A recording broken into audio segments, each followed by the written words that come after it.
पांडवों के स्वर्गारोहण की कथा, पांडव बद्रीनाथ क्षेत्र के लिए जब चले गए और एक छोटा बालक उनका वंशधर है, उसका जन्म तो पांडवों के सामने ही हो गया है। और आज की कथा का मैं जिक्र वहीं से करता हूँ। अंगुष्टमात्रममलम स्फुरत्पुरटमोलिनम अपीच दर्शनम श्यामम तड्डवासमम अक्षुतम। छोटा सा बालक है, उसने माँ के गर्भ में भगवान का दर्शन कर लिया।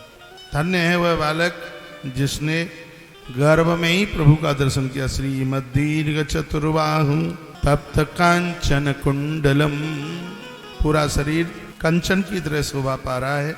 स्वर्ण के कुंडल भगवान पहने, आंखों में लालिमाएं, हाथ में लोके के समान जलती हुई गदा, और ऐसा लग रहा था कि प्रत्यक्ष रूप से आज भगवान दिव्य कृपा करने के लिए इस माता के गर्भ में पहुंच करके, जिस माता का नाम है उत्तरा, और याद रखिए वही उत्तरा कलयुग में राजस्थान की धरती झुंझुनू में माता सती दादी रानी सती माँ के रूप में माता विराजित है।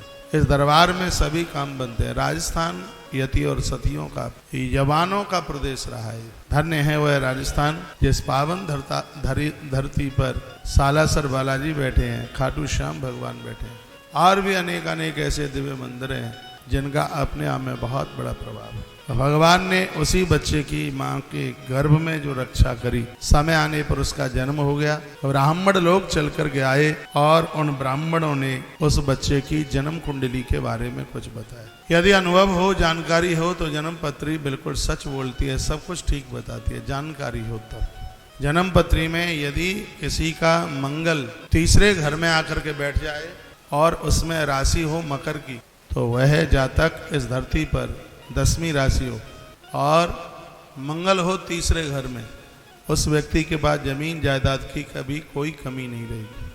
जिसकी जन्मपत्री में 5वें भाव में शुक्र आकर 12वीं राशि का मीन का होकर के बैठ जाए, पूरी दुनिया उसकी होगी, पूरी दुनिया के ऊपर साम्राज्य उसका होगा, दुश्मन भी उसके अपने होंगे।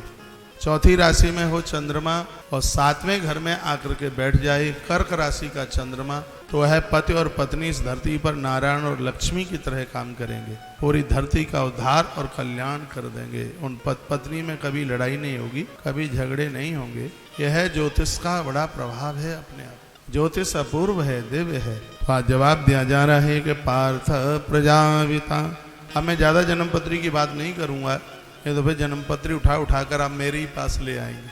मैं जन्मपत्रियां देखता नहीं हूँ, इसलिए मेरे पास लेके भी ना आवे। मैं तो बस भगवान को प्रार्थना करता हूँ और प्रार्थना से ही सब कुछ ठीक हो जाता है, बढ़िया हो जाता है। यह उनकी कृपा है, वो कृपालु हैं कि प्रार्थना सुन लेते हैं। पार्थ प्रजापिता साक्षात् इक्ष्वाकुरेव मानवा।